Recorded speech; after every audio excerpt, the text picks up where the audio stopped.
The ring burns in Gandalf's hand, but it does not consume him. The air in Bag End tightens, the fire dims, and the wizard's shadow stretches along the round walls like something no longer bound to flesh. Frodo staggers back as the kindly grey figure he knows becomes a tall, stark silhouette, eyes lit by an inner gold that is not reflected in the room's fading light. Outside, in the quiet lanes of Hobbiton, every bird falls silent at once. If you enjoy these deep dives into alternate timelines of Middle-earth, tap like and subscribe so you do not miss the next journey. And tell me in the comments which realm of Arda you would stand to defend, from the Shire to the darkening east. Frodo Baggins does not speak at first. His throat has gone dry, his heart is beating too hard, and the small crackle of the hearth sounds as loud as breaking branches in a forest at night. Gandalf stands very still, the ring in his open palm, as if he is listening to something only he can hear. The gold band lies there, innocent and dull. Then, slowly, as if in answer to some inaudible question, it brightens.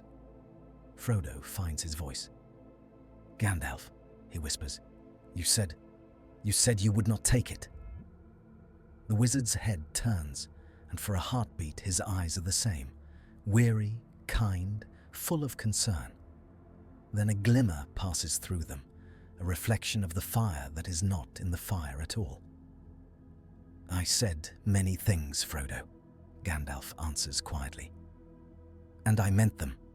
I meant them with all the strength that was mine." The last word hangs strangely. Frodo feels a coldness creep up his spine. The room smells of wood smoke and pipeweed, and something else now, something metallic, like a coin held too long in a closed fist. "You must give it back," Frodo says. His own voice surprises him with its firmness. "You must." Gandalf closes his fingers around the ring. In that instant, the world flinches. Far away in the dark land of Mordor, upon the black slopes of Orodruin, a red eye without lid or brow flares wide. The wind over Gorgoroth reverses for a moment, as if sucked toward a void. Orcs in the shadow of the black gate snarl and clutch at their heads, dropping spears as a wordless scream passes through their minds. Within Barad-dûr, Sauron feels it, a hand, powerful and terrible, closing upon his lost heart. He laughs. In Hobbiton, Gandalf staggers. The laugh echoes in his mind like thunder under stone. His hand sears with a pain that is not physical, a burning that comes from within the very idea of his being.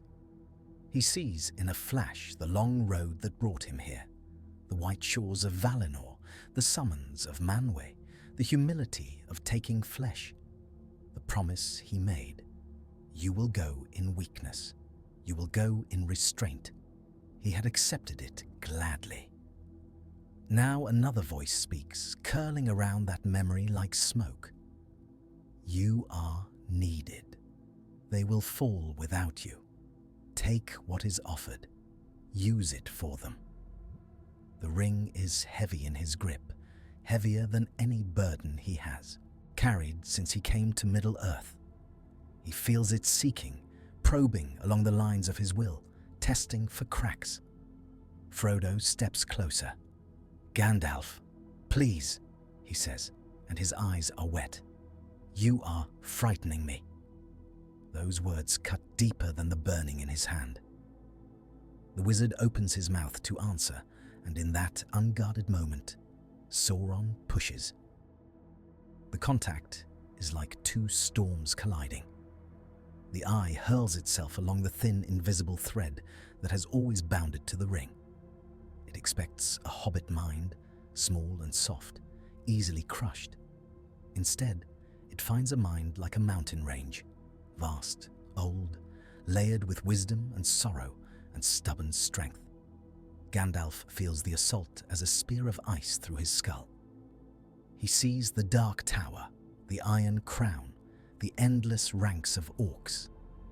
He sees a pale hand upon a palantir, a steward's tower in Minas Tirith, a king in exile upon the northern moors. He sees the Nazgul wheeling under black clouds, their shrieks like tearing metal. Most terrible of all, he sees what Sauron expects of him: to fall, to scream, to clutch his head and drop the ring. Gandalf does not fall. He straightens. The low ceiling of Bag End feels suddenly too close. His hat brushes the beams as he rises to his full height. His staff, forgotten against the wall, rattles as if in a sudden gust of wind, though no window is open. "Sauron," Gandalf says, though his lips barely move. The name tastes like ash. The eye recoils. For the first time since the forging of the Rings of Power, the Dark Lord finds not a slave or a victim at the other end of his tether, but a rival. Not equal, no. The ring is still his, the greater part of his might locked within it. Yet here is one of the Maia, of the same order as himself, who has closed hand and will upon it. Gandalf feels Sauron's fury like heat on his face. Frodo sees none of this. He sees only that the room has grown darker, that Gandalf's outline shimmers as if seen through hot air, and that the wizard's hand is clenched so tightly that the knuckles are white. "Gandalf," he says again, more urgently, "do not use it. You told me never to use it." Gandalf looks down at him. There is a moment balanced on a knife's edge when he could still let go. He could drop the ring on the floor of the hobbit hole, watch it bounce once on the worn wooden boards, and step away. He could call this a test of his resolve, a brush with temptation from which he has drawn a lesson. He knows this. He also knows, with a clarity that is almost cruel, what will happen if he does.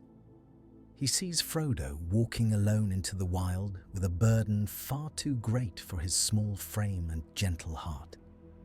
He sees black riders hunting him, knives in the dark. He sees the council in Rivendell, the quarrels, the doubts. He sees Boromir reaching, Aragorn hesitating, Saruman waiting in his tower with treachery in his mouth. He sees the long, bitter road to Mordor, and at the end of it, a small figure standing on the brink of fire, the ring in his hand, and failing. He sees Sauron victorious. The ring pulses in his fist, as if agreeing. "Use me," it seems to say. "End this." Gandalf closes his eyes. "Forgive me," he thinks, and he does not know whether he speaks to the Valar, to Frodo, or to himself. He does not put the ring on. He does something worse. He claims it, not aloud. There is no incantation, no raised staff, no flash of light. There is only a decision made in the deep, private place where a being's true will resides. Gandalf the Grey, servant of the secret fire, accepts the Ring of Power as his own. The world shudders. In Mordor, Sauron staggers as if struck. The eye flares, then narrows to a furious slit. He feels the ring shift, not in space, but in allegiance. It is still his, bound to him by the forging of old, but another will has laid claim upon it, and the metal remembers the hands that shaped it. In the west, beyond sight, beyond the bent world in halls of white and blue, the Valar feel it too. Manwë turns his face from the winds of Arda, and a sorrow like distant thunder passes through the courts of Valinor. In Isengard, Saruman drops the palantir. The stone does not break, but the image within it shivers. He had been in council with Sauron, veiled and cautious, and for a moment he had seen through the eye itself, sharing in its view of some small hobbit hole in a green land. He had felt the ring awaken. Now he feels something else, a rival presence, a name he has long envied, long measured himself against. Mithrandir. Saruman's white hand trembles. In the Shire, the tremor is gentle. A few mugs of ale tilt in the green dragon. A cart rattles in its lane. A dog lifts its head and whines. The hobbits will speak of it later as a queer little quake, another oddity in a season of strange weather and stranger visitors. Inside Bag End, Frodo is thrown to his knees. The lamp swings, sending shadows lurching across the walls. The floor seems to tilt. For a heartbeat, the room stretches, the corners pulling away, as if the hobbit hole were being drawn out like warm taffy towards some distant point. Then it snaps back. Gandalf stands in the center of the room, breathing hard. His hand opens. The ring lies in his palm, gleaming now with a steady, hungry light. The faint letters of fire along its inner curve are visible, even in the dimness, the script of Mordor curling and writhing like something alive. Frodo stares at it. "Gandalf," he whispers, "what have you done?" The wizard looks older than Frodo has ever seen him. Lines of strain cut deep around his eyes and mouth. His grey hair seems to have thinned. His shoulders sag. Yet there is also something else about him now, a density, a weight, as if the air around him has thickened. "I have done," he says slowly, "what I swore I would not." He closes his fingers over the ring again, more gently this time, as one might close a hand around a dangerous but necessary tool. "I have taken it, Frodo." The hobbit shakes his head. "No. You said you would be too great and terrible. You said you would use it from a desire to do good." Gandalf's eyes meet his. "And I will," he says. "That is the danger. But the peril has grown beyond what I foresaw." Sauron stirs. The Nine are abroad. Saruman. Saruman is not the ally we hoped. Time is too short. The road is too dark. I will not send you to your death with only chance and courage between you and the eye. Frodo's hands ball into fists. "You would go instead," he says. "Is that it? You would bear it." "I must." The words are simple, but they fall like stones. Frodo feels anger rise in him, sharp and hot, cutting through his fear. "Must?" he demands. "Who says you must?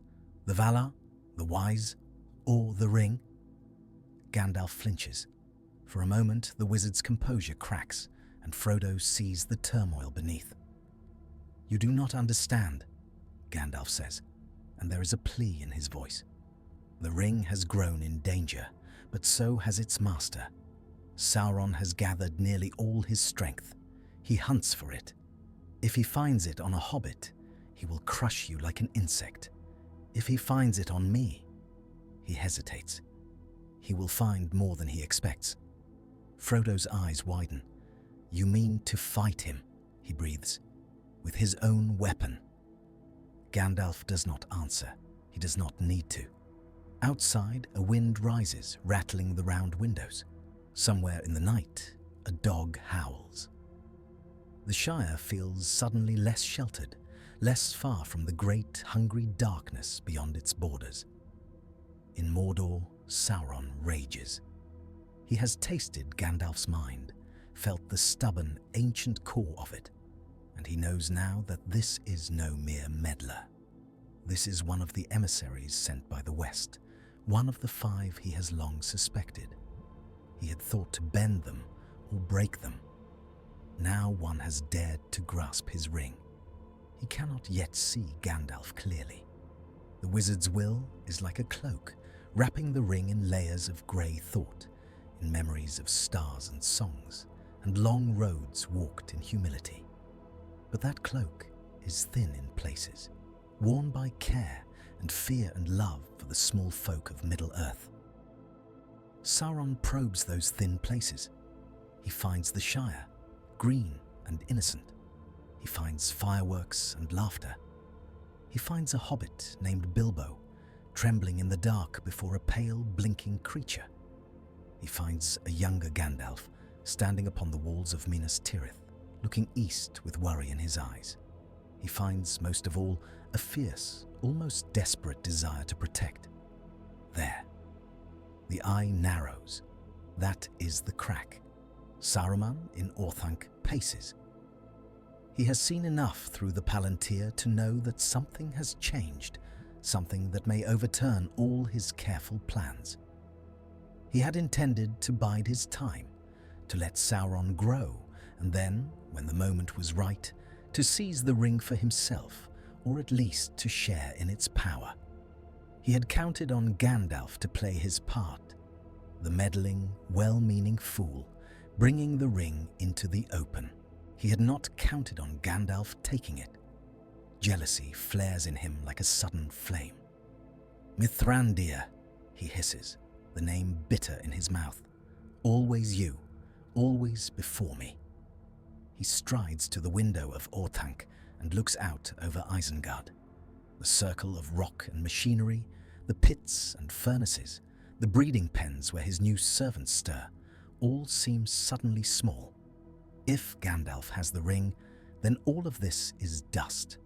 Unless he can turn this to his advantage. Saruman returns to the Palantir. He lays his hand upon it more boldly now. The connection to Sauron is hot, laced with anger, but Saruman is practiced in deceit. He bows his head, presenting a posture of humility. "Lord Sauron," he murmurs, "what has befallen?" The answer is a lash, traitor, worm. The eye fills his mind, burning, accusing. For a moment Saruman almost recoils, but he has not been called the White for nothing. He weathers the storm, lets it pass over him, and then, when the fury ebbs, he speaks again, more urgently. "Is it the ring?" he asks. "Have you found it?" A pause, then grudgingly a flicker of thought. "Not I." Another. Saruman's heart jumps. "Another," he says, and he lets a note of fear enter his voice. "Who, my lord?" The answer comes like a cloud blocking the sun. "Mithrandir." Saruman closes his eyes. He had suspected, but to hear it from Sauron himself is another thing.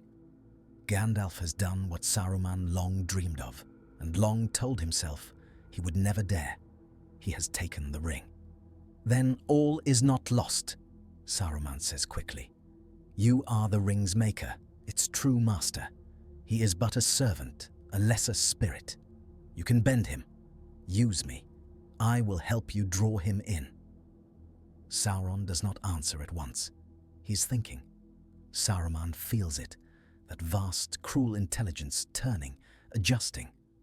The Dark Lord has been struck a blow, but he is not undone. He has lost track of the ring before and regained it. He has bent stronger wills than Gandalf's. He will bend this one too, and when he does, he will have not only his own power restored, but the strength of one of the Istari added to it. At last, a response. Watch. Wait. The Hobbit land. The north. He will go to Elrond, to the White Council. You will snare him.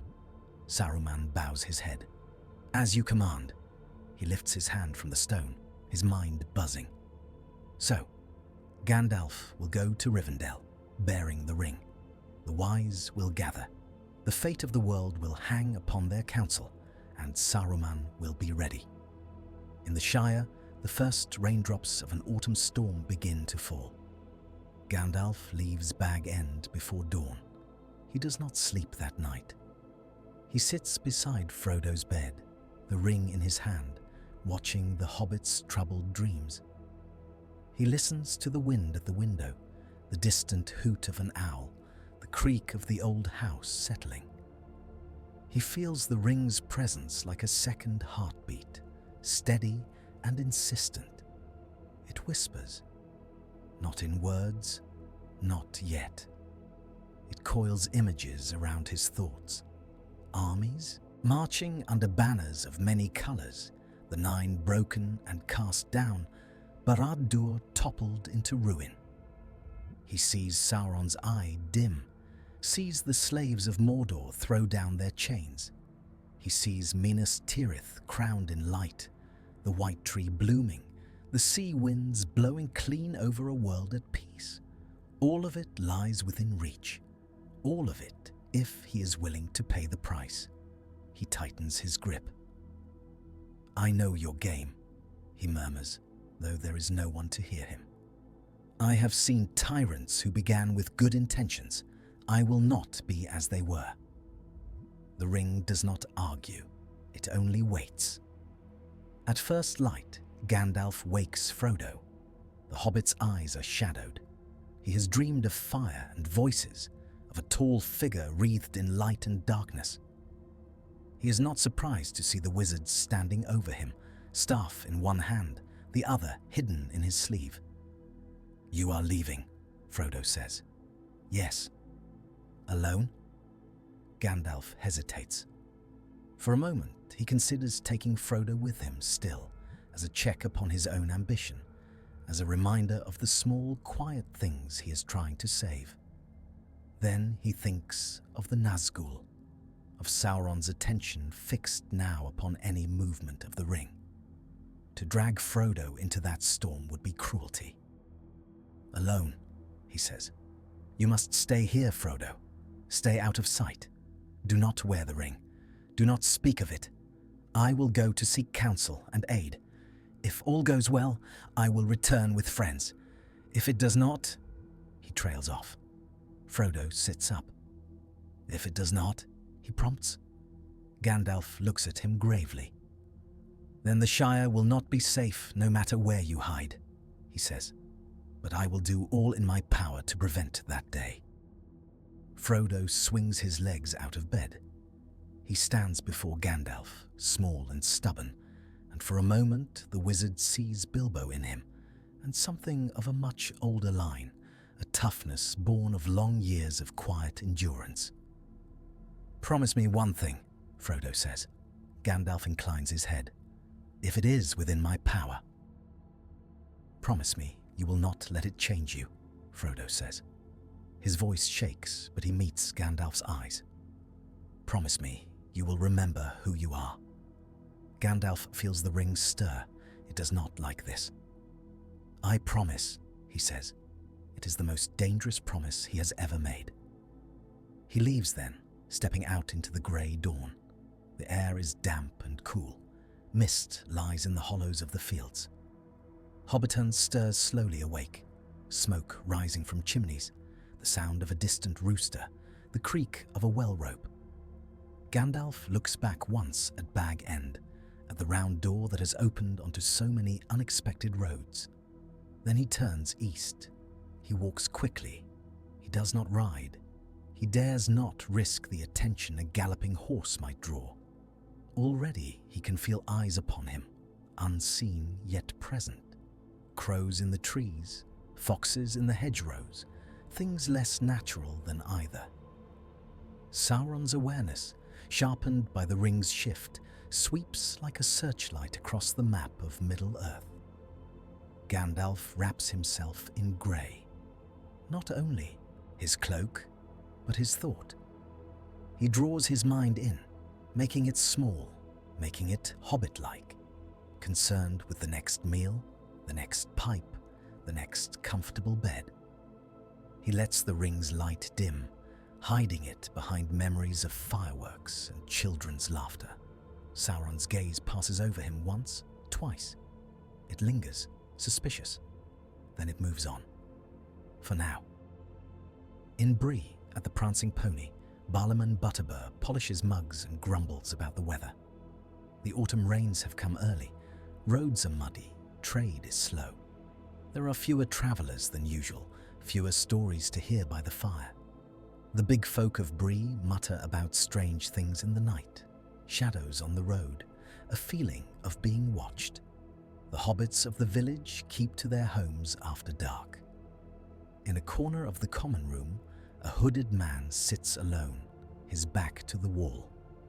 He has been there for several nights now, drinking little, speaking less. His eyes, when they lift beneath the shadow of his hood, are grey and keen. He watches the door each time it opens, as if expecting someone. He is Aragorn, son of Arathorn, though here they call him Strider. He is waiting for a hobbit who does not come. Gandalf was supposed to meet him here to bring word of the ring-bearer. They had made this plan long ago in Rivendell, when the first whispers of Sauron's return reached Elrond's ears. Aragorn has walked many roads since then, hunted many of the enemy's servants. He has seen the Nazgul ride out from Minas Morgul. He has felt the darkness growing. Now he waits. Each day that passes without Gandalf's arrival knots his stomach tighter. He does not know that the wizard has taken another road, that the plan they made has already been broken by a choice in a hobbit hole. On the third night of the storm, the prancing pony's door opens. Rain gusts in, along with a tall hooded figure. Water drips from the brim of a pointed hat. The newcomer shakes himself like a dog, then strides toward the bar, his staff tapping on the floor. Barliman's eyes widen. "Mr. Gandalf," he exclaims. "By all the stars, where have you been? There has been queer talk about, and I have had a letter for you for weeks now, and—" Gandalf lifts a hand. "Later, Barliman," he says. His voice is rougher than usual, edged with fatigue. "There is one here I must speak with first." Aragorn has already risen. He crosses the room in 3 long strides, his cloak swirling behind him. The other patrons fall silent, watching, sensing something in the air. "Gandalf," Aragorn says. "Strider," Gandalf replies. They look at one another. In that look, much is exchanged. Relief, concern, questions. Aragorn sees that Gandalf is changed. The wizard's eyes are brighter, almost feverish, and there is a tension in his jaw, a set to his shoulders that speaks of some unseen burden. "You have been long in coming," Aragorn says carefully. "I was delayed," Gandalf answers. He glances around. "Not here. Oh. Private room." Barliman, sensing the gravity, leads them quickly to a small chamber at the back. The fire there is low, the air smelling of old smoke and spilled ale. Gandalf shuts the door behind them with a gesture that is almost a ward. Aragorn leans against the table. "Well," he says, "have you found it?" Gandalf looks at him. "Yes," he says, "I have found it. Bilbo's ring is the one." Aragorn's hand tightens on the table's edge. "Where is it?" he asks. Gandalf hesitates. He has rehearsed this conversation in his mind on the road, turning it over and over like a stone in his hand. He had imagined Aragorn's face when he told him the truth, had weighed the trust between them against the need for secrecy. He decides in that moment to be honest. Here, at least. "Here," he says softly. He opens his hand. The ring lies in his palm. Aragorn inhales sharply. He had expected to see it, perhaps, but not like this. Not in Gandalf's hand, not glowing faintly, as if with its own inner fire. The air in the room seems to thicken. The sound of the rain outside fades. "You took it," Aragorn says. It is not an accusation. Not yet. "I did," Gandalf answers. "From Frodo?" "Yes." "Why?" Gandalf closes his fingers again. "Because time is short," he says. "Because the enemy moves faster than we hoped. Because I have walked these lands for long years, and I have seen too many chances lost, too many hopes delayed until they withered. Because I could not bear to send a hobbit, however brave, into the fire alone." Aragorn's eyes darken. "And you think you can bear it," he says. "You who warned me of its danger. You who spoke of the fall of the great." Gandalf's temper flares. "I do not think myself immune," he snaps. "Do not put such folly in my mouth. I know better than most what this thing is. But I am not a hobbit. I am not easily cowed by fear or turned by flattery. I am of the same order as Sauron, though I came in humility where he clothed himself in pride. If any among us can wield this and not be devoured at once, it is I." Aragorn straightens. "And you mean to wield it?" The question hangs between them like a drawn blade.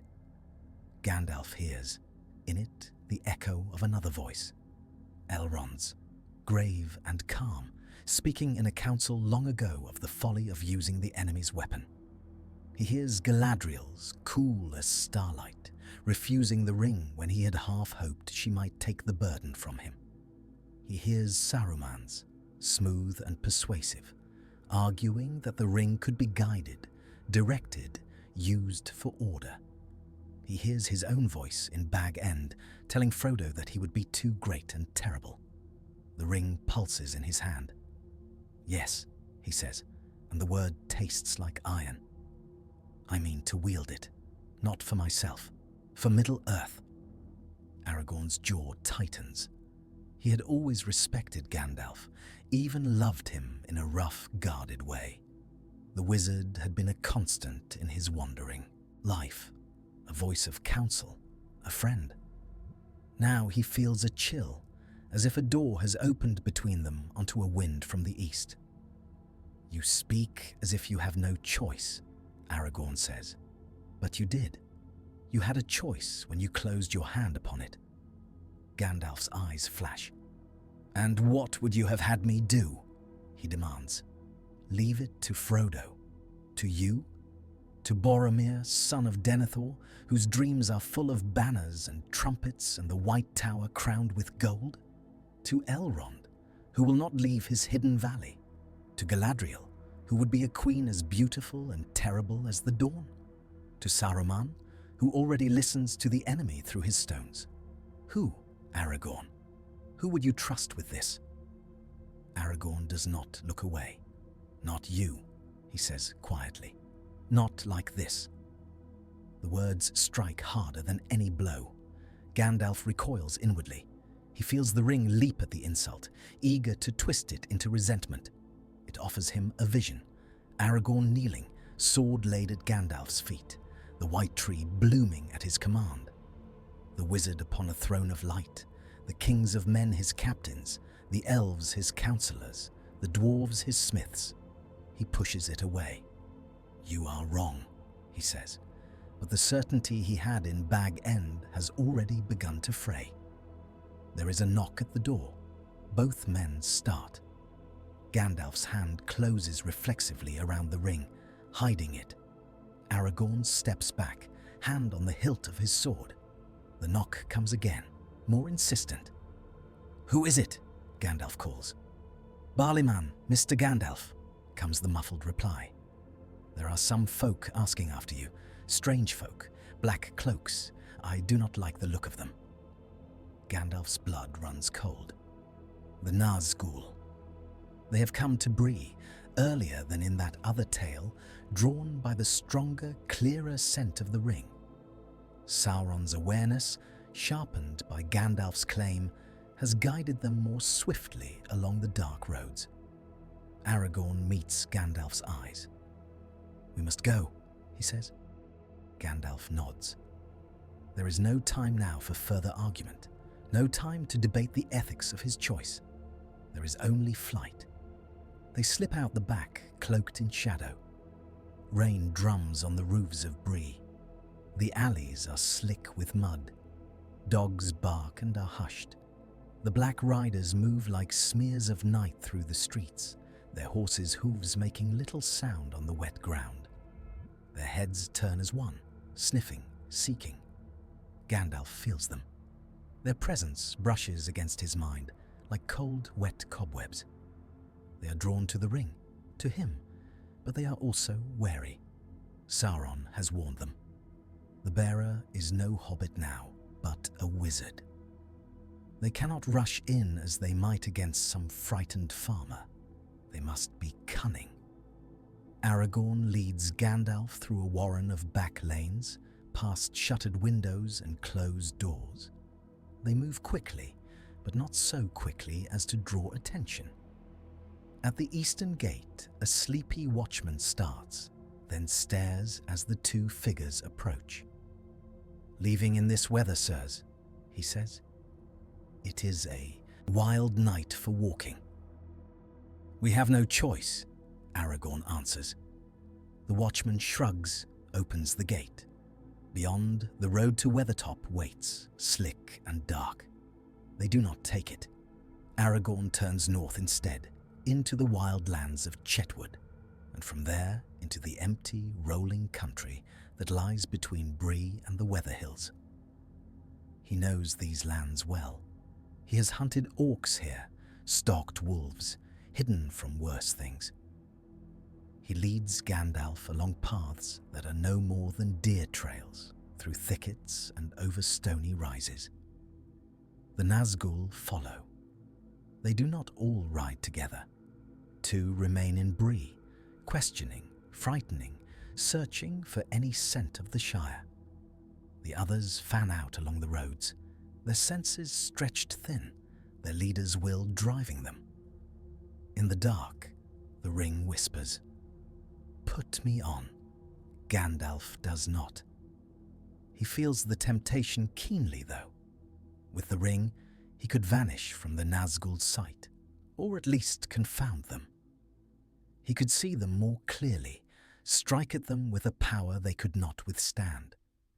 He could send a blast of white fire across the hills and watch them fall like black leaves. He could also open himself more fully to Sauron. He walks on. They make camp in a hollow beneath the twisted branches of an old hawthorn. Aragorn sets no fire. The night is cold and wet, but the risk is too great. They sit in the dark, cloaks drawn close, listening to the distant cries of owls and the nearer, more unsettling sounds of something moving through the grass. Aragorn speaks first. "What is your plan?" he asks quietly. Gandalf stares into the darkness. "Rivendell," he says. "Elrond must be told. The shards of Narsil must be reforged. The free peoples must be roused. With the ring, I can..." He stops. The words had come too easily. "With the ring, you can what?" Aragorn presses. Gandalf exhales. "I can break Sauron's armies," he says. "I can shatter his gates. I can sweep his Nazgul from the sky. I can do in months what would otherwise take years of bloody war. I can spare countless lives. And in doing so," Aragorn says, "you will bind all those lives to you." Gandalf turns his head. "You distrust me that much?" he asks. Aragorn's gaze is steady. "I distrust the ring," he says, "and I distrust what it will make of any who trust themselves too much." The silence that follows is heavy. Gandalf feels a flicker of anger again, but beneath it is something else. Fear. Not of Sauron, not of the Nazgul, but of himself. He's not blind. He can see the path he is on, the slope beneath his feet. He thinks of Frodo, of the hobbit's wide, frightened eyes. "Remember who you are." He opens his hand in the dark. The ring lies there, a small circle of cold metal. He cannot see it, but he can feel it, like a weight upon his palm and upon his soul. He considers for a wild, fleeting moment, tossing it into the wet leaves, leaving it there in the mud. He imagines walking away, feeling the sudden lightness, the sudden quiet. He cannot. Sauron would find it, or Saruman, or someone worse. He closes his hand again. Far away in Minas Tirith, Denethor, son of Ecthelion, stands upon the high balcony of the White Tower and looks east. The sky over Mordor is a dull, sullen red, even at this distance. The mountains are a dark line against it, like broken teeth. Denethor's eyes are sharp, his face lined with care. He has felt the change in the air, the gathering of the storm. In the secret chamber beneath his feet, the Palantir sleeps. He has used it more and more in recent years. despite the warnings of the wise. He has seen many things through its dark surface. The mustering of orcs, the building of engines, the stirring of black sails upon the sea. He has also felt a presence there, a pressure like a hand upon his throat. Tonight, the stone is restless. It calls to him. He resists for a time. He walks the halls of the tower, listening to the echoes of his own footsteps. He visits the armory where the swords of his house hang. He looks in on Boromir, sleeping in his chamber, one arm flung across his face, his brow furrowed even in rest. He thinks of Faramir, far away in Ithilien, watching the enemy's movements in the green gloom of the woods.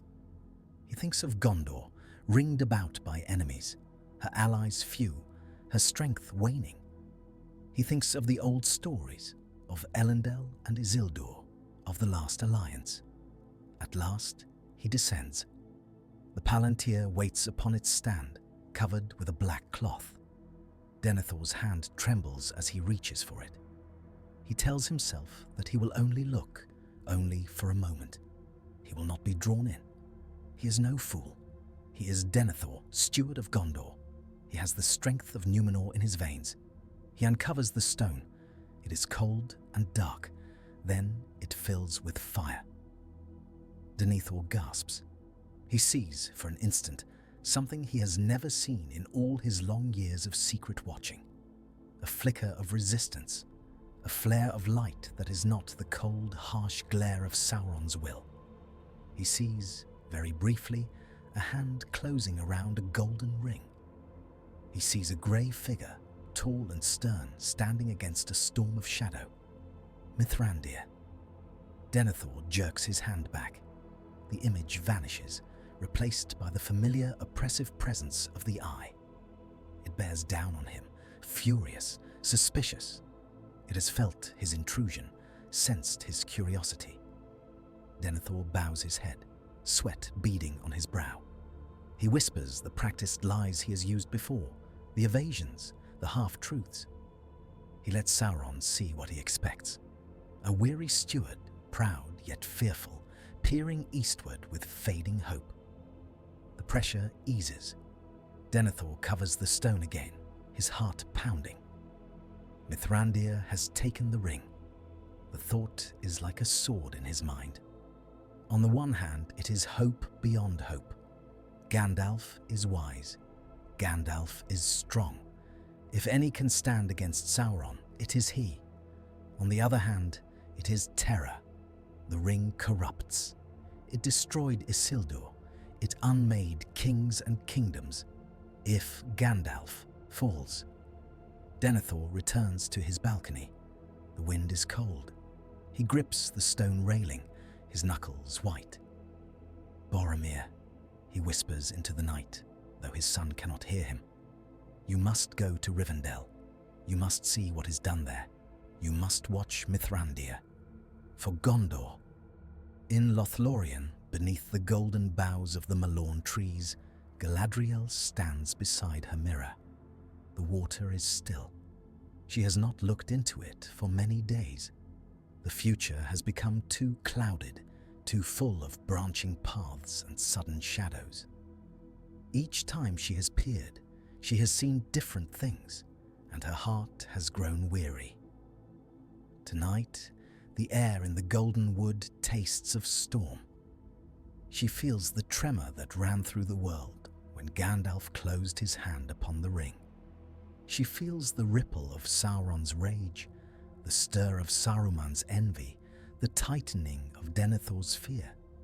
She cannot look away. She summons water, clear and cold, from the silver lode. She pours it into the basin. She bends and breathes upon it. Images form. She sees the Shire, green and small, the party tree swaying in the wind. She sees Frodo at his window, staring out into the rain, his hand unconsciously touching the spot on his chest where the ring once lay. She sees Gandalf and Aragorn beneath the hawthorn, the ring a small bright point in the dark. She sees the Nazgul riding, their cloaks whipping, their heads turning as if they smell something just beyond reach. She sees Saruman's hand upon the palantir, his lips moving in words she cannot hear. She sees Denethor flinch from his own stone. She sees Sauron, vast and terrible, straining against the limits of his eye, trying to pierce the grey veil Gandalf has drawn. She sees herself. For a moment, the mirror shows her face, pale and beautiful, and in her hand, the ring, shining like a captured star. She sees herself, tall and terrible, a queen upon a throne of living light. All shall love her and despair. She draws back. The image shatters. The water goes still. She closes her eyes. So it comes at last, she murmurs, the choice we have all fled from in our different ways. Celeborn steps from the shadows. You have seen something, he says. Yes. Will you tell me? Galadriel opens her eyes.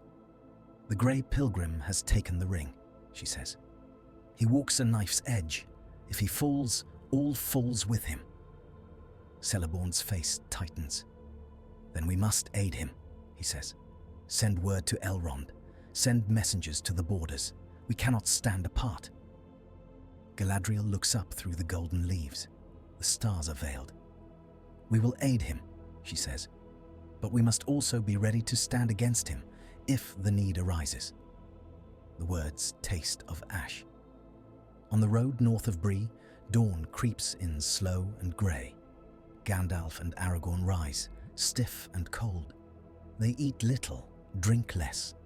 The Nazgul have not found them in the night, but their presence has been a constant pressure, like a weight upon the air. We must move faster, Aragorn says. Gandalf nods. He feels weary in a way that has nothing to do with the night's discomfort. The ring has weighed upon his thoughts, not with pain exactly, but with an unrelenting awareness. He has slept, but not deeply. His dreams have been full of fire and eyes and roads that lead always east. As they walk, the land changes. The thickets thin, the ground rises. In the distance, the weather hills loom, dark against the sky. On one of them, a broken crown of stones marks the ruins of Amansul, Weathertop, where once a great watchtower stood. We could make a stand there, Aragorn says. If they catch us in the open, we will have no advantage. On the hill at least, we can see them coming. Gandalf considers. He knows what happened on Weathertop in that other tale. Frodo wounded, the Morgul blade in his flesh, the long, desperate race to Rivendell. He is here now in Frodo's place, but the Nazgul are more numerous, more focused. Yet the hill offers something else, a vantage, a symbol. Amansul was once a place of seeing, of watchfulness. The palantir that lay there is long lost, taken by Arvedui into the icy north, but the memory of its purpose remains. Gandalf feels a strange pull toward it. We go to Weathertop, he says. The climb is steep. The path winds among tumbled stones and thorn bushes, the remnants of old walls and fallen towers. The wind is stronger here, whipping their cloaks, carrying with it the scent of rain and distant smoke. At the summit, they stand among the broken ring of stones. The view is wide. To the east, the land rolls away toward the distant line of the Ettenmoors. To the south, the road can be seen, a faint, pale line. To the west, Bree is a smudge on the horizon. To the north, the land rises again into lonely, barren hills. Gandalf walks to the center of the ring. He feels something here, a faint echo, like the last note of a song long ended. The place remembers its old purpose, to watch, to know. He closes his eyes. He could use the ring here. He could see far, perhaps even into Rivendell, into Lorien, into Minas Tirith. He could reach out to the minds of the wise, call to them, warn them, command them. He opens his eyes. "No," he murmurs. Aragorn watches him. "You feel it," Aragorn says. "The temptation." "Yes." "Will you resist it?" Gandalf smiles, a thin, tired smile. "I resist it now," he says. "Ask me again in a month." The wind rises. Below, on the road, dark shapes move. The Nazgul have found their trail. They ride in a loose formation, their black cloaks streaming, their horses' eyes white and rolling. They do not call to one another. They do not need to. They are one will, one hunger, one fear. Gandalf and Aragorn ready themselves. Aragorn draws his sword. It is not yet Anduril, not yet reforged from the shards of Narsil. It is a ranger's blade, plain but sharp. Aragorn's hand is steady upon the hilt. Gandalf raises his staff. He does not draw Glamdring. He keeps his right hand free, the ring hidden in his sleeve. He feels it there, warm against his skin, eager. The Nazgul reach the base of the hill. They do not rush in. They dismount, their movements slow and deliberate. They begin to climb, spreading out, their dark forms slipping between the rocks like spilled ink. Gandalf feels their fear of him, of the white fire that he could unleash. He feels also their obedience to the will that drives them. They will not flee. They will not falter. They will come until he breaks them, or they break him. "Stay behind me," Gandalf says to Aragorn. Aragorn snorts. "I think not," he says. "We stand together." Gandalf does not argue. The first of the Nazgul appears between two stones, its hooded head lifting, its unseen gaze fixing upon them. A hiss escapes it, like steam from a fissure. "Gandalf," it whispers, though its mouth does not move. The sound is in their minds. "Grey fool, you dare!" Gandalf steps forward. "I dare," he says. He lifts his staff. White light bursts from its tip, not the full searing blaze he might unleash, but a focused beam. It strikes the Nazgul, hurling it back. The creature shrieks, its form flickering, its cloak smoking. The others recoil. For a moment, they falter. Sauron's will lashes them. They surge forward again. Gandalf fights. He moves with a speed and grace that belies his age. His staff a blur of light, his other hand weaving patterns in the air. Fire leaps from stone to stone, forming brief barriers, forcing the Nazgul to break and flow around them. Lightning crackles in the air, striking the ground at their feet. Aragorn fights at his side. He slashes at reaching hands, drives back black forms that try to flank them. His sword rings against unseen blades. He shouts defiance, the old tongue of Numenor on his lips. The Nazgul press in. They are tireless. Each time one is driven back, it returns. Their fear of Gandalf is great, but their fear of Sauron is greater. They feel the ring, bright and close, and their hunger gnaws at them. Gandalf feels his strength ebbing. He is powerful, but he is bound by the limits of his flesh. Each burst of fire, each flash of light drains him. His breath comes shorter, his arms ache. The ring whispers, "Use me." He could. He could unleash a wave of force that would sweep the Nazgul from the hill, send them screaming into the dark. He could burn them, break them, scatter them like leaves. He hesitates. In that hesitation, one of the Nazgul slips through. It lunges, its black blade aimed at his heart. Aragorn intercepts it. Steel meets shadow. The impact jars Aragorn's arm to the shoulder. The Nazgul's strength is immense, its hatred a palpable thing. Aragorn staggers, falls to one knee. The black blade turns. It strikes his side. Pain explodes. Aragorn cries out. Gandalf sees him fall. Something in him breaks. He tears the ring from his sleeve and thrusts it onto his finger. The world vanishes. There is no hill, no wind, no Nazgul.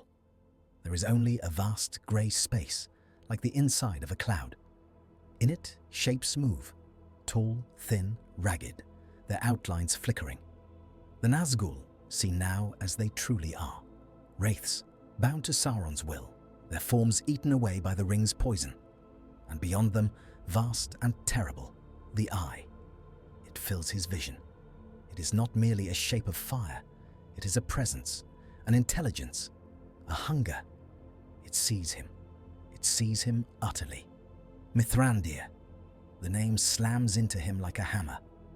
Gandalf feels the full weight of Sauron's attention. He is no longer a distant, half-glimpsed figure upon a hill. He is here, in the Ring Realm, naked before the Dark Lord's gaze. For a moment, fear threatens to crush him. Then another feeling rises, defiance. He straightens, or the soul equivalent of straightening. He draws himself up to his full spiritual height. He remembers who he was before he came in flesh, before he took the name Gandalf. He remembers the music, the light of the two trees, the halls of Manwë. He meets the Eye. Sauron, he says. The name rings in the grey space. The Nazgul recoil. The Eye narrows. You dare. The thought is not in words, but Gandalf hears it. I do, he answers. You have hunted and tormented this world long enough. Your time is ending. The Eye laughs, a terrible echoing sound. You wear my ring. Gandalf feels the ring on his finger, a circle of burning ice. He feels its power vast and coiled, like a dragon sleeping around his hand. He feels also the subtle, insidious threads it sends into his mind, seeking to bind, to twist. I bear it, he says. I do not serve it. The Eye burns brighter. You will. The Nazgul close in. In the grey space, they are more terrible than on the hill. Their forms loom, their hands long and clawed, their faces hidden in perpetual shadow. They reach for him, not with swords, but with their emptiness, their hunger. Gandalf lifts his staff. Here, in this realm, it is not wood and crystal, but a rod of pure light, humming with the echo of the secret fire. He drives it into the grey substance of the space. Light explodes. The Nazgul scream. They fall back, their forms torn, their bonds to Sauron strained. For a moment, Gandalf feels triumph. Then the Eye blazes. Power slams into him. Sauron is not passive. He is not a distant, abstract evil. He is here, in this space, through the ring that Gandalf has dared to wear. He hurls his will like a storm, like a mountain falling. Gandalf staggers. He feels himself pushed back, his light dimming. The ring on his finger tightens, its metal biting into his flesh. It is a conduit, a bridge, and Sauron is crossing it. He hears whispers in his mind. Why struggle? You could rule. You could end all this chaos. You could bring order, peace, beauty. You could rebuild the world as it should have been. You could save them all from themselves. He sees visions. A Middle-earth without war, without hunger, without fear. Hobbits safe in their gardens, men under wise laws, elves at peace, dwarves rich and untroubled. He sees himself at the center, a white figure upon a high throne, his word law, his will the axis around which the world turns. He sees too the cost. No choice, no dissent, no freedom. He sees Frodo's face, pale and afraid, in the crowd below his throne. Remember who you are, Gandalf roars, not in anger, but in self-assertion. I am a servant of the secret fire, he cries, wielder of the flame of Anor. You are the dark, Sauron, but you are not the only fire in this world. He draws upon something deeper than the ring. He draws upon the purpose for which he was sent. Not to dominate, but to kindle. Not to rule, but to inspire. He thinks of all the small, stubborn acts of courage he has seen. A hobbit giving up his home, a dwarf taking an arrow for his friend, a man standing alone on a bridge before a host of orcs. He thinks of love, of friendship, of sacrifice.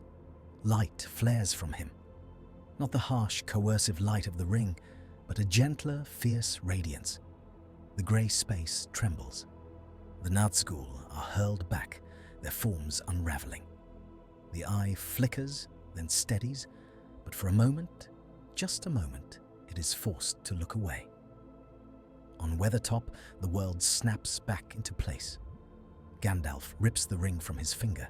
He falls to his knees, gasping. Around him, the hilltop is scorched. Stones are blackened, bushes burned. The Nazgul lie scattered, some writhing, some still. The air stinks of ozone and something fouler, like burned cloth and rotted leaves. Aragorn lies a few feet away, clutching his side. Blood seeps between his fingers, dark on his tunic. His face is pale, his breath shallow. Gandalf crawls to him. "Aragorn," he says. His voice is hoarse. "Are you?" "Alive," Aragorn mutters. He forces a grim smile. "Thanks to your theatrics." Gandalf manages a weak chuckle. He presses his hand to Aragorn's wound. It is not a Morgul blade, thank the Valar. The cut is deep but clean. He can heal this. He murmurs words in the old tongue, calls upon what healing arts he has. Warmth spreads from his hand. Below, the Nazgul gather themselves. They are not destroyed. They are diminished, shaken, but not undone. They slink back into the shadows, their forms tattered. They will not attack again now.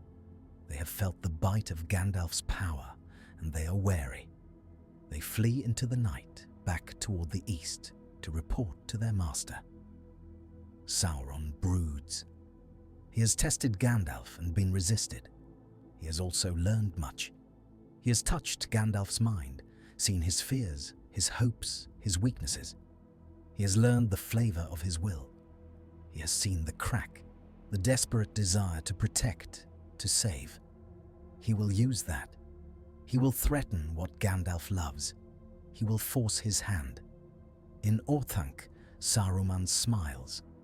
He has felt the shock of Gandalf's brief wearing of the ring. He has seen, in his own stone, a flicker of the grey space, a flash of the eye's anger. He knows now that Gandalf is not merely bearing the ring. He is already using it. That is good. The more Gandalf uses it, the more it will use him. Saruman's plan shifts. He will not simply betray Gandalf to Sauron. He will offer him a partnership. He will appeal to his fear, his pride, his sense of responsibility. He will say, "We are of the same kind, you and I. Why should we serve when we can rule? Why should we be bound by the timid counsels of Elrond and Galadriel, by the fading memories of the West? The world needs order. We can bring it." He believes this. He has believed it for a long time. In Rivendell, Elrond feels the tremor. He has been expecting news, any news. He has sent scouts, birds, whispers on the wind. He has heard rumors of Nazgul on the road, of strange lights on Weathertop. Now he feels something more direct, the ring's presence, flaring and then dimming. He goes to the Hall of Fire. Arwen is there, her dark hair shining, her eyes distant. She has felt it too. Around them, the elves murmur, uneasy. "Father," Arwen says, "what has he done?" Elrond closes his eyes. "He has done what I feared," he says. "He has taken the ring. He has used it." Arwen's hand tightens on the back of a chair. "Gandalf," she breathes. "Yes." "Then all our counsels are dust," she says. "All our warnings, all our waiting. The choice has been made without us." Elrond opens his eyes. "Not all," he says. "The road is not yet ended. He has not fallen. He fought Sauron and did not yield. That is no small thing." Arwen looks at him. "Do you trust him?" she asks. Elrond hesitates. "I trust his heart," he says at last. "I do not trust the ring, and I do not trust the storm that is coming." He turns to a nearby elf. "Prepare the house," he says. "Gandalf is coming, and he will not come alone." On Weathertop, Gandalf and Aragorn descend the hill. They move slowly. Aragorn leans on Gandalf's shoulder, his wound bound. Gandalf is weary to his bones, but there is a new steadiness in his step, a grimness. He has faced Sauron directly. He has not been broken. But he has also felt the ring's power in a way he had never imagined. It was intoxicating. For a moment in that grey space, he had been more than Gandalf the Grey. He had been closer to what he was in the West, a Maia, a being of pure thought and light. The ring had amplified that, given it form and focus. It had been like suddenly remembering a song he had known in his youth, a song of power. He misses it already. He feels its absence like the echo of a note still ringing in his ears. He looks down at his hand. The ring lies in his palm, dull again, innocent. "Do not look at it," Aragorn says softly. Gandalf closes his fingers. "I must," he says. "I must know it if I am to master it." Aragorn shakes his head. "It will master you," he says, "in the end." Gandalf does not answer. They make their way eastward.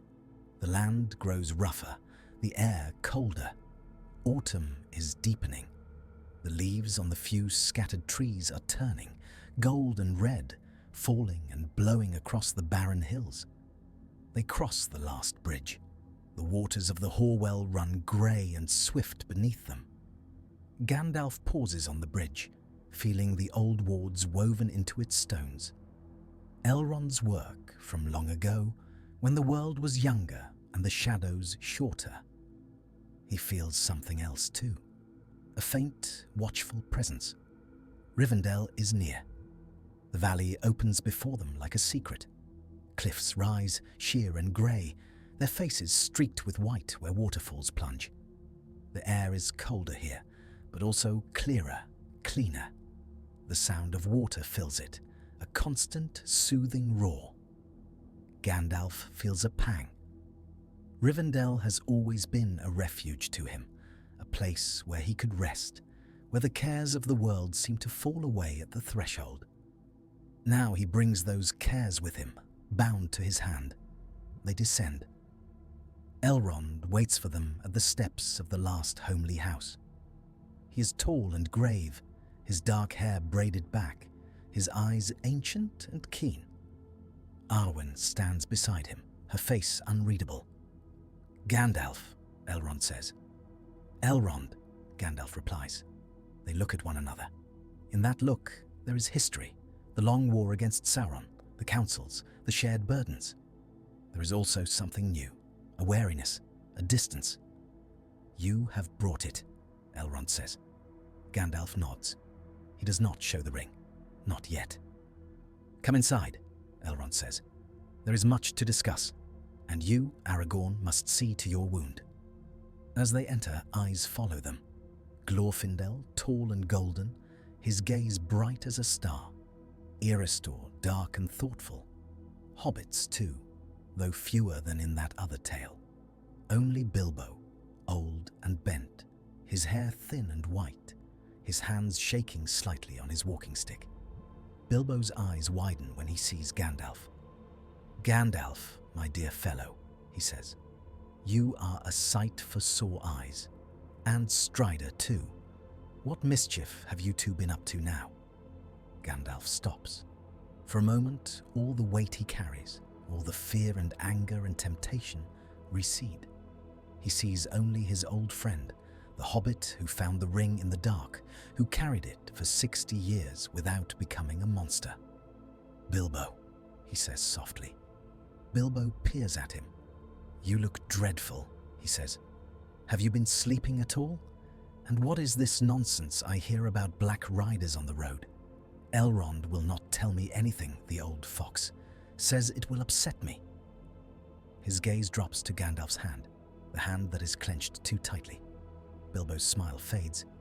You have it, do you not? He says quietly. Gandalf hesitates. Yes, he says. I have it. Bilbo swallows. Do you suppose I might see it? He asks. His voice trembles. Just for a moment, for old time's sake. The ring stirs. It remembers Bilbo. It remembers his small, greedy hands, his long years of possession. It remembers the moment he gave it up, the wrenching of that bond. It would like to reforge it. Gandalf feels the pull. He also sees the hunger in Bilbo's eyes, the way his fingers twitch. No, he says gently.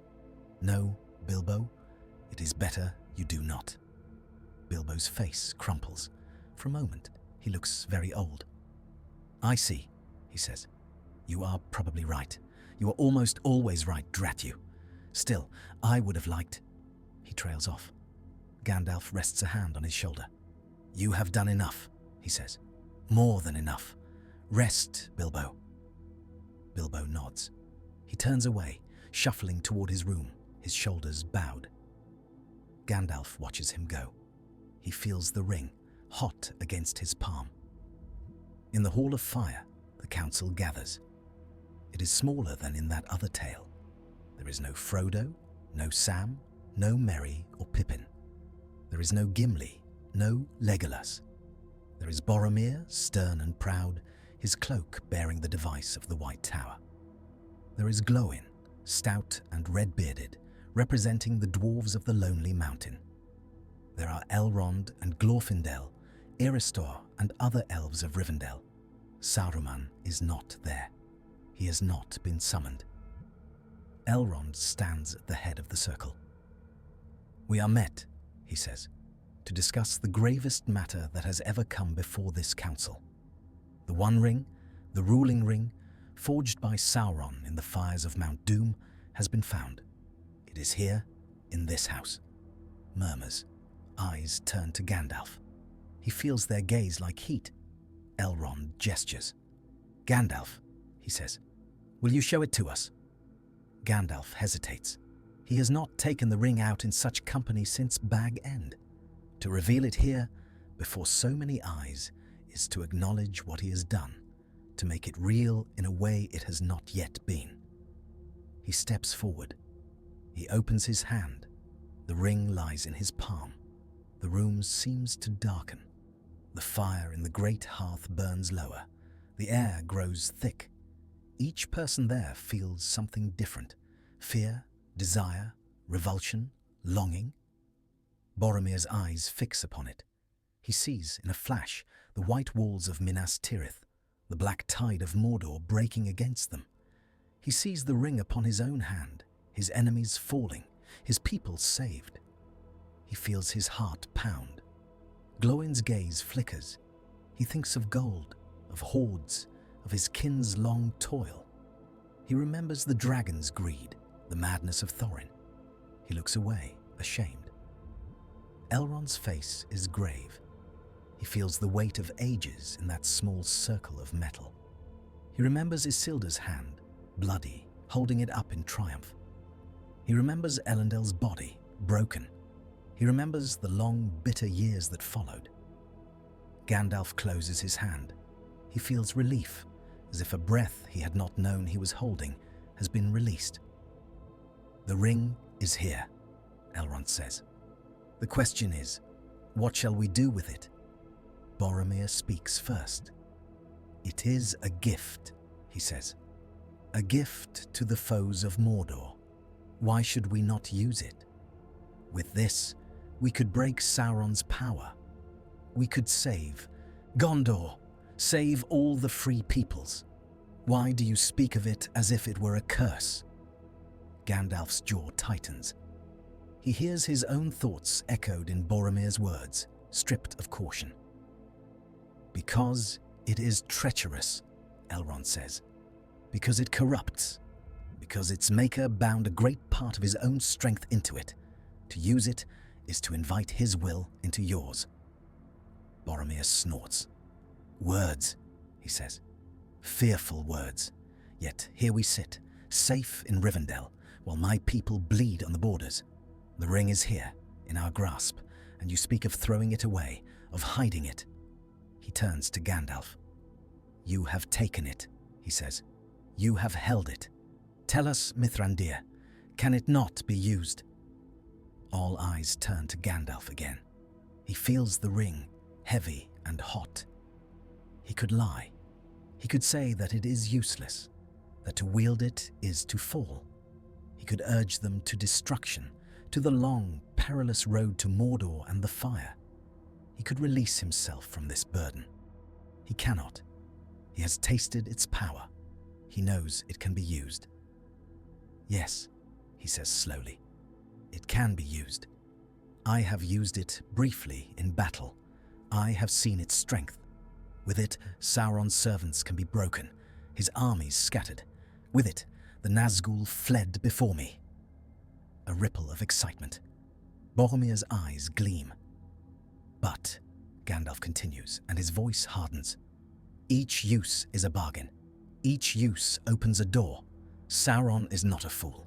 He forged this thing to ensnare, not to be turned against him.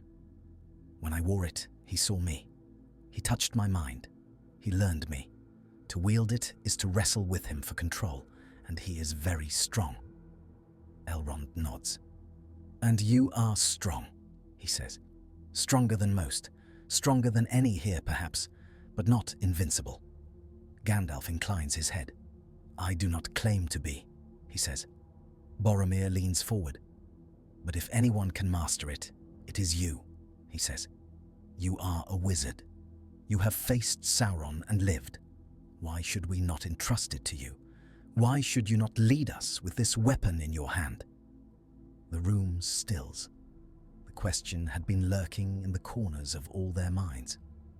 Gandalf feels the ring leap. Yes. He sees again the visions it offers. Armies under his command, Sauron cast down, Middle-earth remade. He sees himself not as a tyrant, but as a guardian, a shepherd. He would rule, yes, but kindly.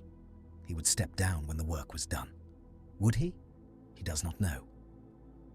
I have already taken it, he says quietly. I did so because I feared to place this burden upon a hobbit.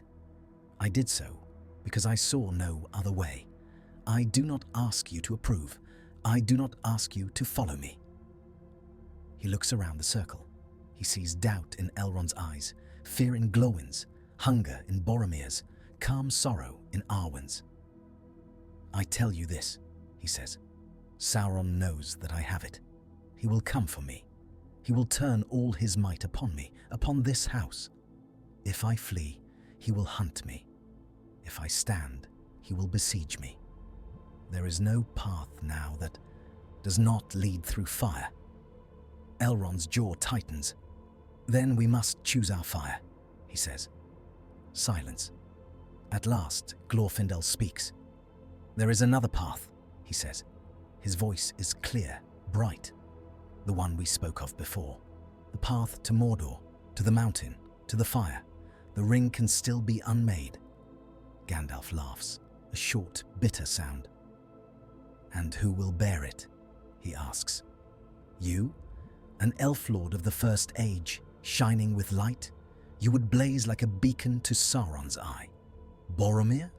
He would not make it past the Black Gate before he turned aside to Gondor. Aragorn? He is marked by destiny enough already. Shall we heap this upon him too? A dwarf? A man?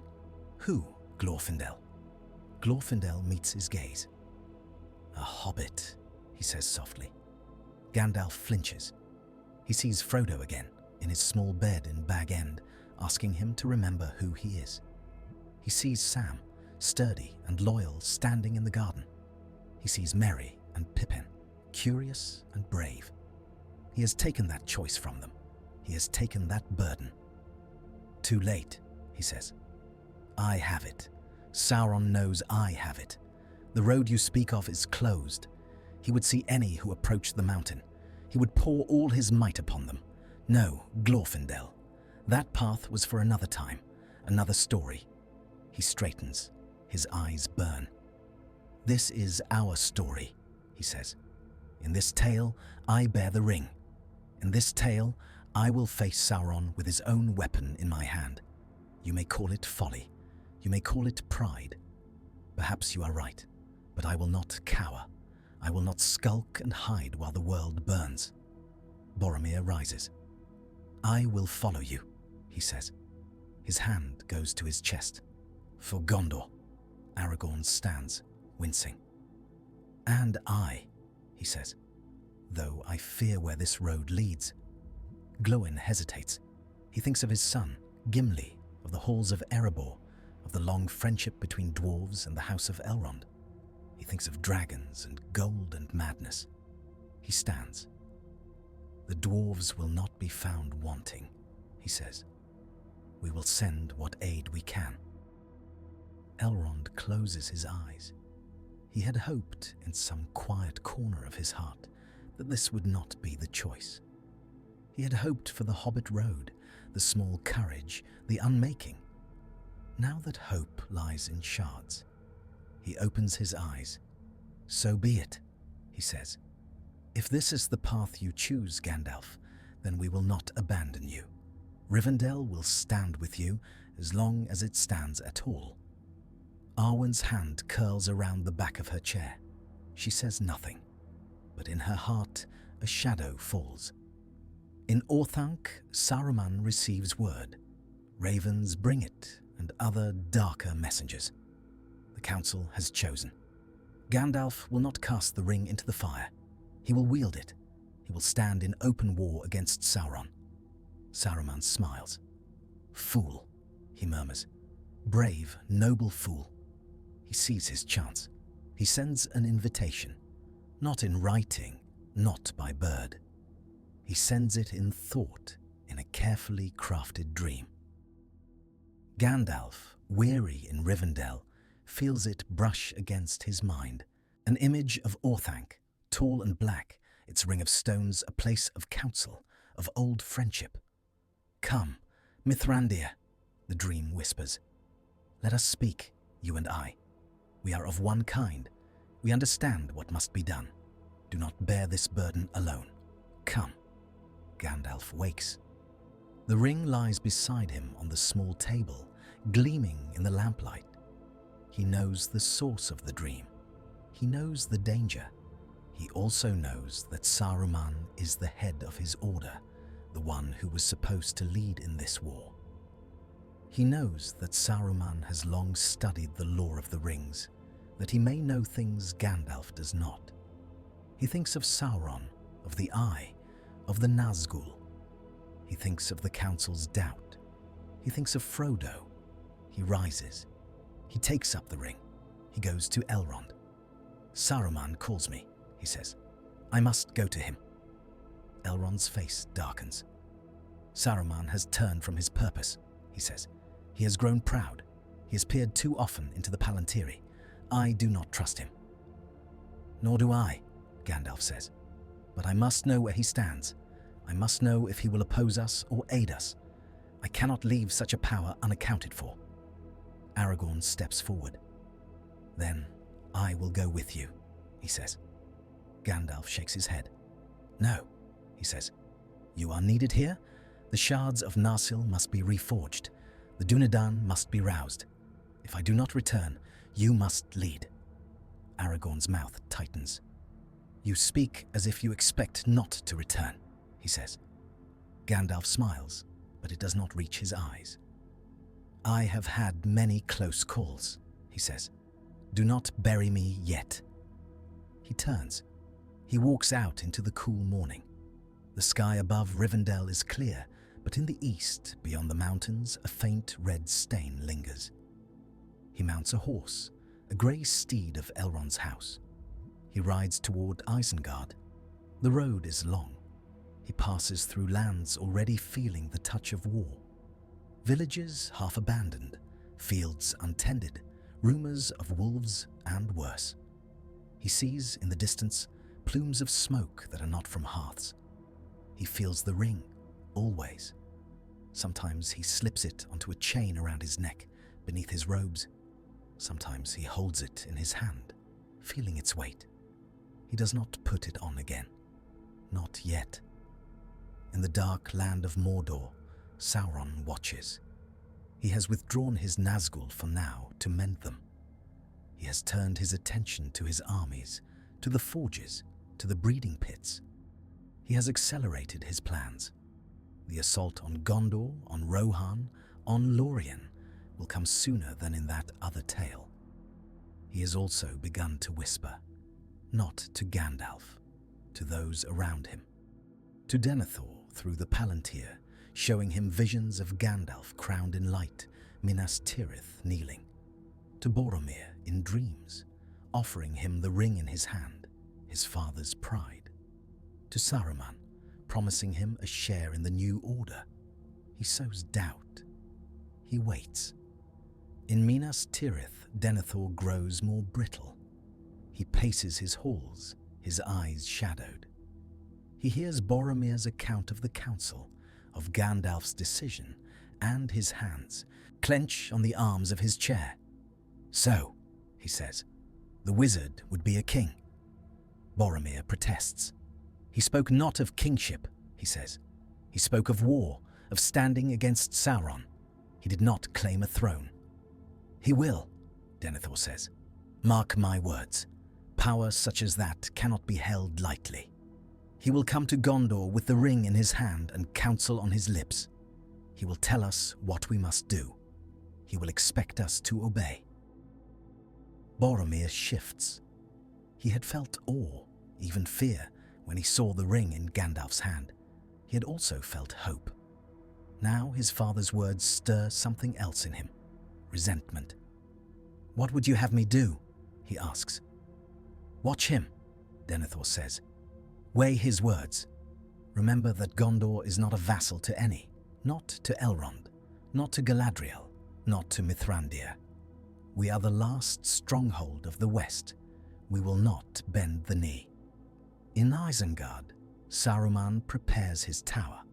He clears the upper chamber where he once welcomed Gandalf in friendship. He orders chairs brought, a table, wine. He rehearses his arguments. When at last Gandalf rides through the ring of Isengard, the circle of rock and machinery, he feels a pang. This place was once green. Now the trees are fewer, the pits deeper. Smoke rises from chimneys. Orcs move in the shadows, alongside men in Saruman's livery. Gandalf's hand tightens on his staff. Saruman, he murmurs, what have you done? He rides to the foot of Orthanc. The great doors open. Saruman descends, his white-robed, his beard long, his staff gleaming. His eyes are bright, his smile warm. Mithrandir, he says, at last, you are welcome. They embrace as old friends. For a moment, Gandalf allows himself to remember the days when that embrace was unshadowed. When they walked in the gardens of Isengard and spoke of lore, of the stars, of the deep past. Then he feels the stiffness in Saruman's shoulders, the calculation in his gaze. They climb. In the high chamber, they sit. Saruman pours wine. So, he says, you have done it. You have taken the ring. Gandalf does not feign ignorance. Yes, he says. Saruman's eyes gleam. Good, he says. Very good. You have done what I long thought must be done, though I lacked the opportunity. The West has been too timid, too bound by old scruples. You have broken that chain. Gandalf's jaw tightens. I did not do it for your approval, he says. Saruman waves a hand. Of course not, he says. You did it because you saw the truth. The enemy cannot be defeated by half measures.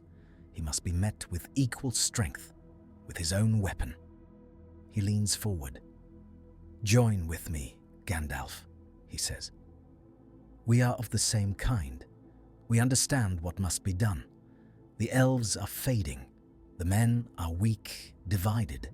The dwarves are obsessed with their hoards. We are the only ones who can see the whole. With the ring, we can end this age of chaos. We can bring order. Gandalf's hand curls around the ring. He feels its eager pulse. Saruman's words are seductive. They echo his own thoughts, his own fears. He has seen the weakness of men, the fading of elves, the stubbornness of dwarves.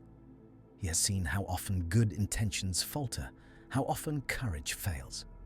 He thinks of Frodo. He thinks of the hobbits in their fields. He thinks of the Nazgul on Weathertop. No, he says.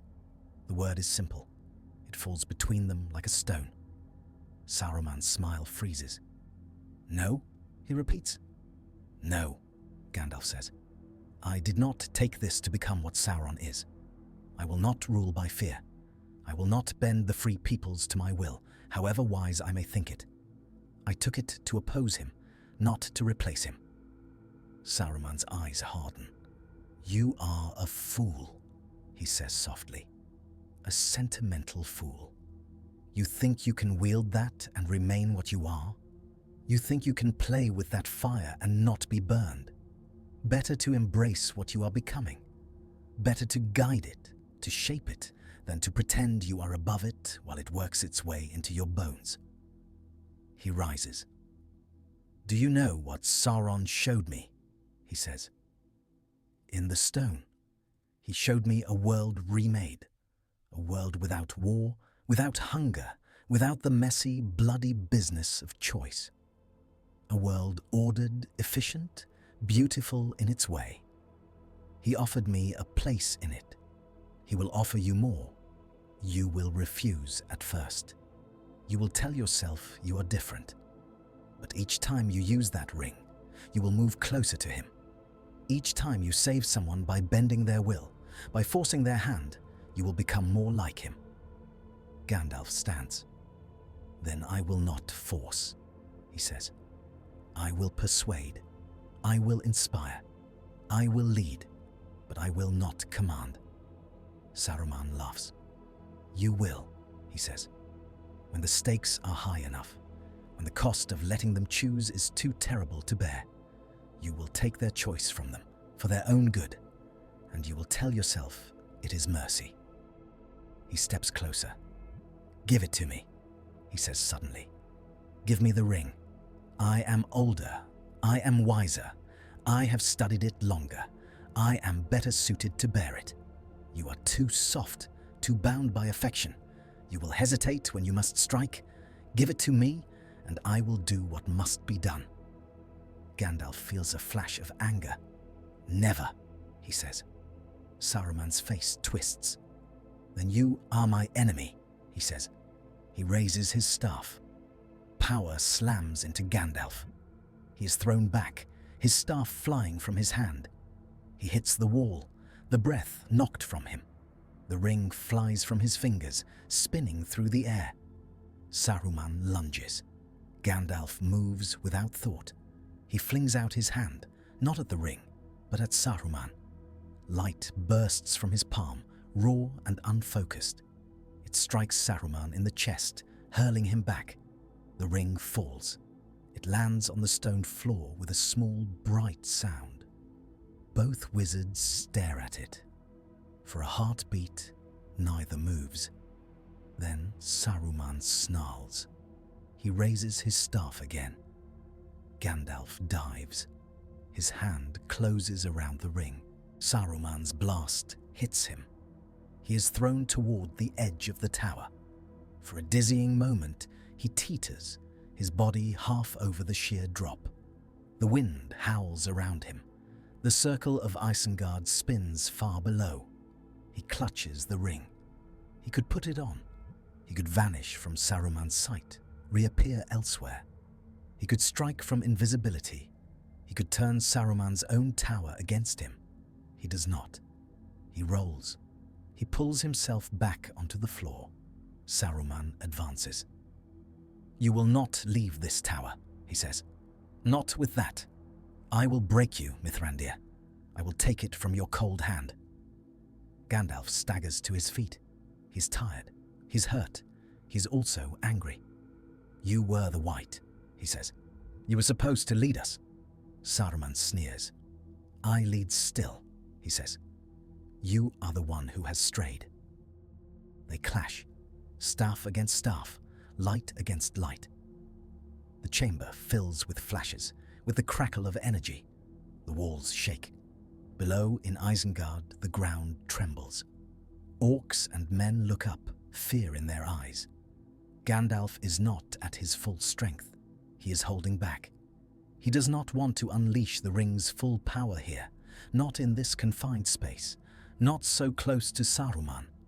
He fights with what is his own, the light of the West, the fire of Anor. Saruman presses him. He has no such scruples. He draws upon the dark wells he has tapped, upon the whispers of Sauron, upon his own long-harbored envy. His blows are heavy, brutal. Gandalf falters. Saruman raises his staff for a final strike. Gandalf, in desperation, slips the ring onto his finger. The world tilts.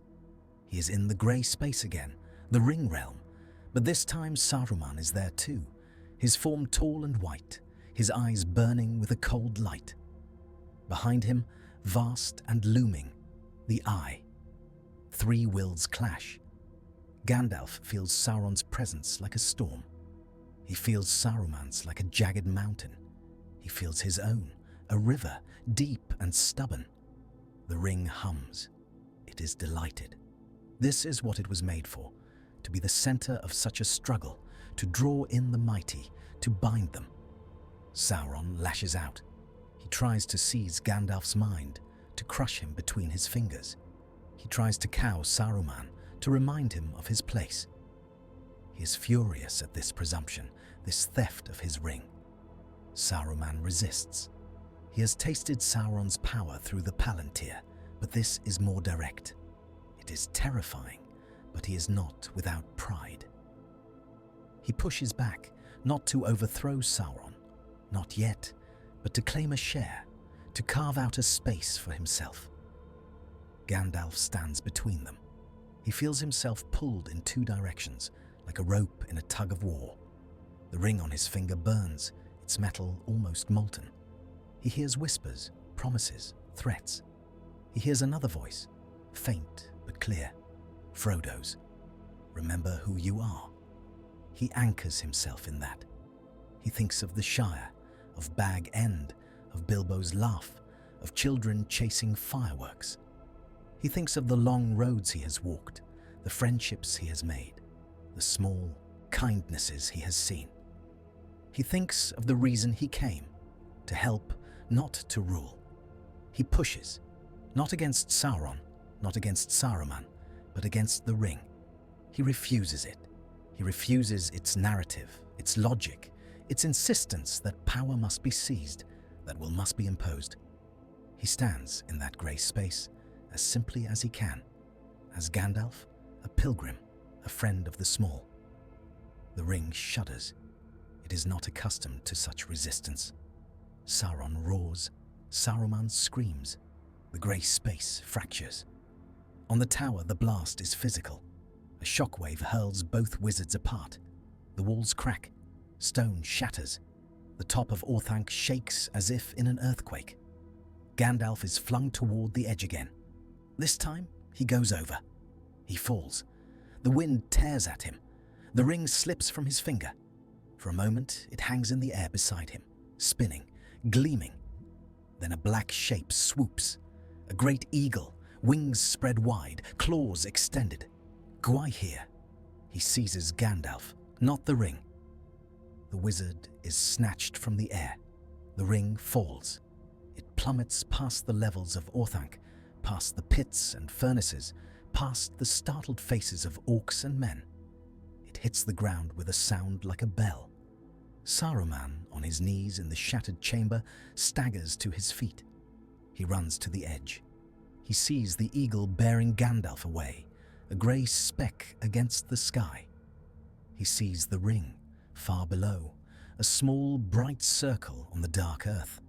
His heart leaps. He races down. In the circle of Isengard, Orcs and men gather around the ring. They stare at it, afraid to touch. It lies there, innocent, deadly. Saruman bursts from the tower. "Back!" he shouts. "Away from it!" They scatter. He approaches. His hand trembles. He reaches down. He picks it up. The metal is cold. Then it warms. Saruman's eyes widen. He laughs. High above, Gwaihir bears Gandalf away. The wizard hangs limply in the eagle's claws, his robes torn, his hair whipping in the wind.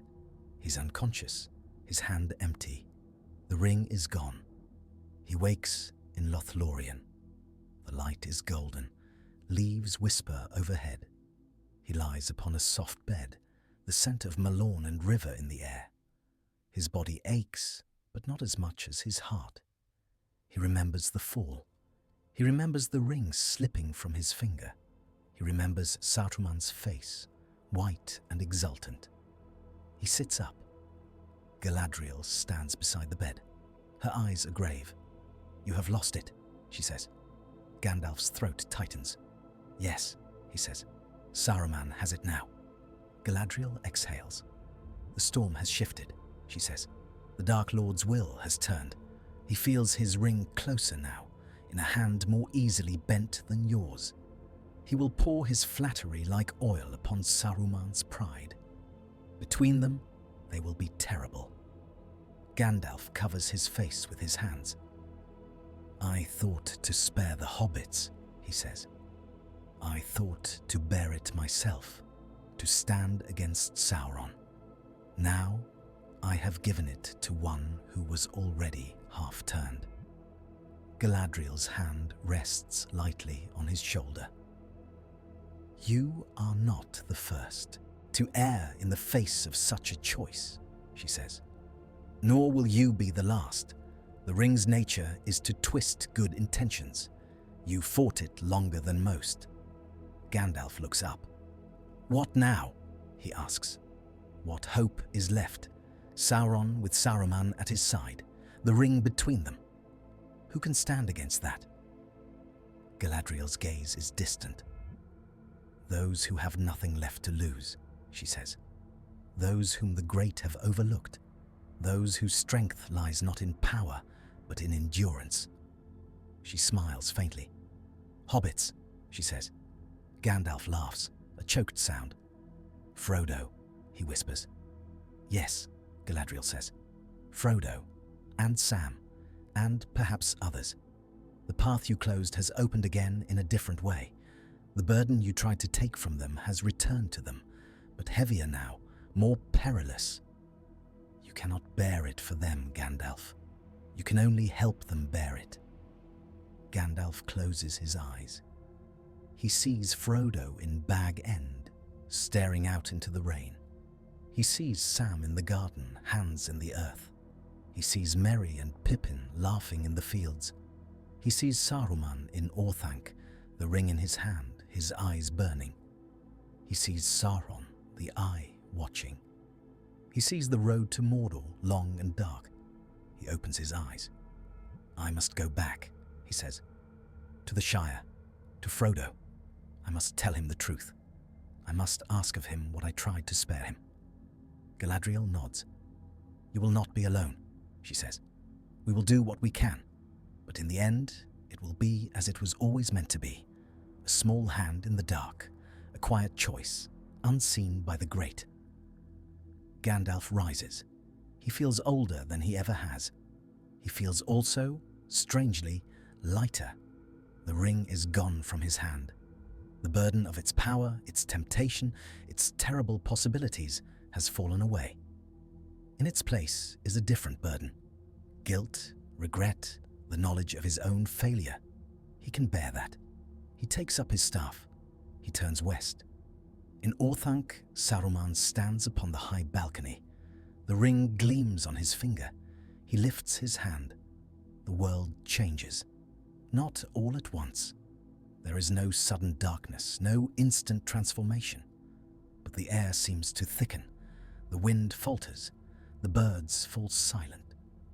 In Mordor, Sauron feels it. He feels the ring's presence, clearer than ever. in a hand that is not his, in a will that is not his. He feels Saruman's mind, bright and sharp, full of pride and schemes. He smiles. He whispers. He wraps his will around Saruman's, not crushing it, not yet, but caressing it, flattering it, feeding it. He offers him visions, armies of Uruk-hai, marching under a white hand, Rohan trampled, Gondor besieged. He offers him a seat at his right hand. Saruman accepts, for now. The two great powers, Dark Lord and Fallen Wizard, begin their dance. Their alliance is not one of trust, but of mutual use. Each plans to betray the other when the time is right. Each believes himself the stronger. Between them, the ring sings. In the Shire, Frodo Baggins sits at his table.